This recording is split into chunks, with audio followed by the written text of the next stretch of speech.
I would like to urge everybody to draw a flow scheme, especially for those of you who are weak in organic chem. Draw flow schemes to help yourself to see the connection between different functional groups. And you should be very clear in your mind what are the types of reactions that each functional group undergoes. Let's start with the first functional group you learned, which is alkane. Alkanes are very unreactive. Why? The main reason is because they are non-polar. Being non-polar, alkanes do not have delta plus or delta minus anywhere, so they do not attract ionic reagents like manganate, sodium hydroxide, and so on. Therefore, they only undergo what type of reaction? Only one type, which is free radical substitution. You need UV light to generate the radicals. Limited is to get monobromination, and I'm going to get only one H substituted with Br. For UV light, its purpose is to supply the energy to break the bond homolytically, meaning that this bond breaks such that each atom gets only one electron. That's why it's half an arrow only. Okay, we get radicals which have one unpaired electron. Very reactive. Radicals are very reactive, and it forces the alkane to react. Okay, and it forms halogenoalkanes. Please revise your FRS mechanism. So, alkanes only undergo free radical sub. What about halogenoalkanes? Halogenoalkanes undergo two types of reaction. What are they? Halogenoalkanes undergo nucleophilic sub and elimination. I'm going to talk about the second one first. Okay, elimination is quite straightforward. I eliminate HBr from adjacent carbon atoms and form an alkene. I take out the HBr, I eliminate it. How do I eliminate HBr? We know that HBr, HCl, HI, they are all strong acids. To take out the strong acid, I need a strong base, which is sodium hydroxide and ethanol heat. So I take out the HX, strong acid, and I form an alkene between these two carbons. Let's look at nucleophilic substitution. Why do halogenoalkanes undergo nucleophilic substitution? Some of you are still very unclear. When is it nucleophilic, when is it electrophilic? I have told you before, you must ask yourself this question. If you are the functional group, what do you attract? So if you are halogenoalkane, do you attract nucleophiles? Yes. Why? It all stems from the delta plus carbon here. There is a delta plus carbon that is bonded to an electronegative bromine, and this delta plus carbon is going to attract nucleophile. What are nucleophiles? A nucleophile likes nucleus which is positive charge. Since opposite charges attract, a nucleophile is either negative or delta minus, and a nucleophile has a lone pair of electrons. So this nucleophile with a lone pair of electrons, which either delta minus or negative charge, is going to be attracted to the delta plus carbon and kick out the Br as a leaving group, which leaves as Br minus. Okay, I want to say that this is not how we draw the mechanism.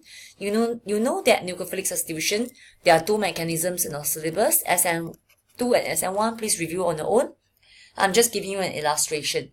So please don't get confused. Always ask yourself, what does that functional group attract? Okay, because it has a delta plus carbon, the halogenoalkane is definitely going to attract nucleophile. So what are the nucleophiles that will attack the delta plus carbon and kick out the Br minus? Okay, via nucleophilic sub. There are three main types in the syllabus. So let's take a look at what are the three main types of nucleophiles that react with the halogenoalkane. First one is OH minus. Please take note that OH minus will attract the delta plus carbon, will be attracted to the delta plus carbon here and kick out the Br as a Br minus, and I'm going to get the alcohol. Please take note the difference is aqueous. Aqueous sodium hydroxide will give us nucleophilic sub of halogenoalkane and get an alcohol. Br becomes OH. But when the solvent is changed to ethanol, it's elimination. Okay, what about if we use excess ammonia heat in silk tube? Excess ammonia, it is usually in an ethanol solvent. Why do we need to heat in silk tube? Is to ensure that the ammonia, because it's volatile, it vaporizes easily, so we don't want it to evaporate off. we want it to be available for reaction. If you heat in open air, it will just escape. No reaction. So the Br is substituted with what? NH2. If you want to increase by 1 carbon, very important reaction, we use potassium cyanide or sodium cyanide also can, in ethanol heat. In one examiner's report, it says heat under reflux, so if you can remember, you just write that down. It's only one particular year. Okay, so the Br is substituted with Cn. Okay, so you can see that the nucleophilic substitution can occur with these 3 nucleophiles in your syllabus.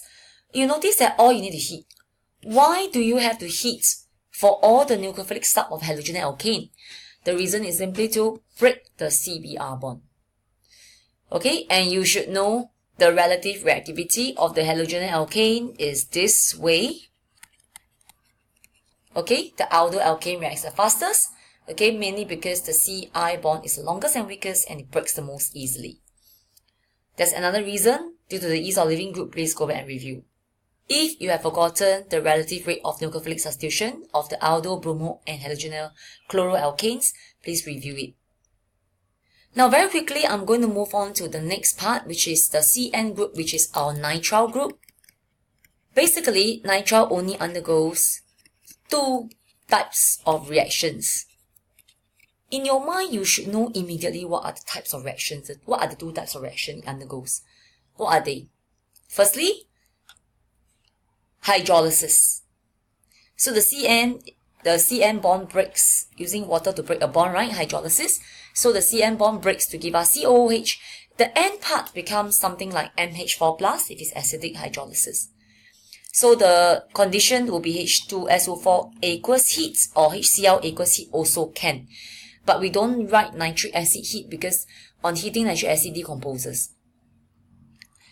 Okay, so please take note that you cannot forget to write the aqueous because we are really using water, hydro is water, to break, lysis to break the Cn bond. So we need water to break that bond. Okay, so we get COOH. If we use sodium hydroxide aqueous heat, instead of getting COOH, what do we get? We get COO minus. Now let's take a look at the next type of reaction, reduction. Cn group can be reduced to CH2NH2. What are the reagents and conditions? Okay, the 2 types of reagents and conditions we can use are either hydrogen with nickel heat or lithium aluminum hydride in dry ether. Okay, both can reduce the C triple bond N. Now let's focus our attention back to alkenes. Okay, what are the types of reactions that alkenes undergo? Only 3 types. Electrophilic addition, oxidation, mild-oxidation or oxidative cleavage, or reduction. Let's look at electrophilic addition. Why do alkenes undergo electrophilic addition? Okay, an example is this. Okay, in fact, why do they attract electrophile? Well, it's because if you think about it, alkenes are very electron rich. They attract electrophile. But why? What is an electrophile? Because an electrophile is something that likes negative electrons, so electrophile is positive charge. Am I right? For example, Br plus, or the, in this case actually is the delta plus H of HBr and so on. Okay, so therefore, alkenes, since they are electron rich, they attract electrophiles. They are positive charge. Okay, so you must understand the underlying reason why a functional group reacts that way. So, alkenes are electron rich, they attract electrophiles. And why addition? Because it's an unsaturated double bond, so you can add across. Break the pi bond and add, let's say, AB across. Okay, now let's look at what are the different electrophiles that can react with alkene. Okay, so I want to mention that in the mechanism, right, for the electrophilic addition of bromine, okay, let me draw the, okay, maybe I need to reverse this part. Okay, if you recall in the mechanism, the bromine molecule is actually non-polar at first, but when it comes near the alkene will repel the electrons away from the alkene, so the bromine electrons are pushed towards the further bromine, which gets the delta minus, this gets delta plus. So this delta plus Br is the electrophile. electrons will flow this way. And then you get the carbocation ion, go back and revise your mechanism. Okay, so similarly, the rest you also find the electrophile. Like for H2O, the electrophile is the delta plus H. The electrophile is the, in this case for HBr gas, the electrophile is the delta plus H of the HBr. Okay, so this reaction condition you should know. Okay, to add, if you add aqueous bromine across the alkene, you'll find that Br and OH adds across. Okay, why OH? Because it comes from the water. If you look at the mechanism, because water was present in large excess. So the water being in large excess, the probability is higher of the water attacking the carbocation ion. Go back and review the mechanism. Okay, to add water is very difficult across alkene. You need to use steam H3PO4 catalyst. No need this condition, just high pressure, high temperature will do. Of course, the lab method you also need to know. You can use step 1 for lab method, corn sulfuric acid, RTP, followed by water heat. This is the lab method that you also need to know. Now, oxidation, you should know when it's cold manganate, we will get diol.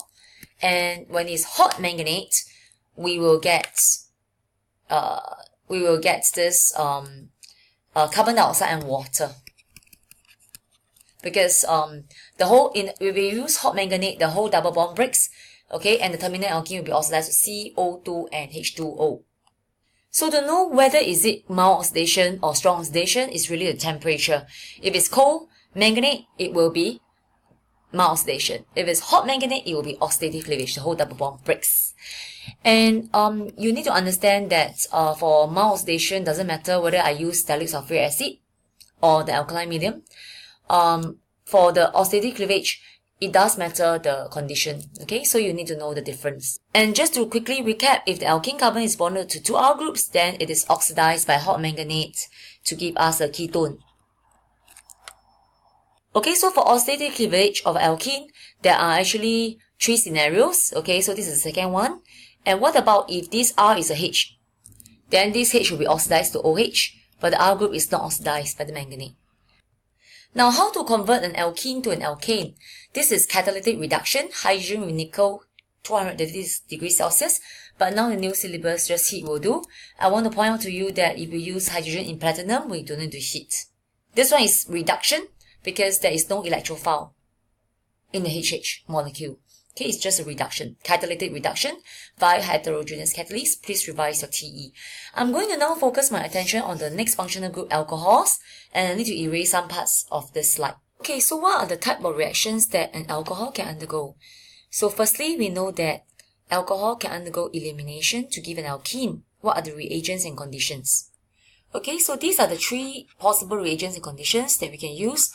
Of course, excess corn sulfuric acid 170 degrees Celsius is a dehydrating agent that will eliminate the H2O from adjacent carbons to form the alkene. Another very common one is hot aluminum oxide that can eliminate the H2O. Okay, so please take note. So that's how we convert an alcohol to an alkene. Okay, let's look at what about this one. How do we convert an alcohol to a halogenoalkane? Okay, if it is a chloroalkane, we can just use PCl5 solid RTP. But if it is you want to use, there's no PBr5, it's just PBr3. So we will heat with PBr3. Because for PCl5 is solid, RTP to replace to substitute the OH with Cl. And if it is to substitute the OH with Br, is PBr3 heat. If it is OH with I, then it's Pi3 heat. With PX3, you need to heat. Okay, so this phosphorus halides will substitute the OH group to halogen. Okay, the OH group of alcohol to halogen. Now, what other reactions do alcohol undergo? Okay, you know that sodium is a test for all OH groups, and this includes alcohol as well, because the alcohol OH group can react with sodium by a redox reaction to give us the salt and hydrogen gas. So you can see that this is the salt and the hydrogen gas. I just want to point out that one alcohol 1 ROH will react to give us half hydrogen. This is redox with sodium, not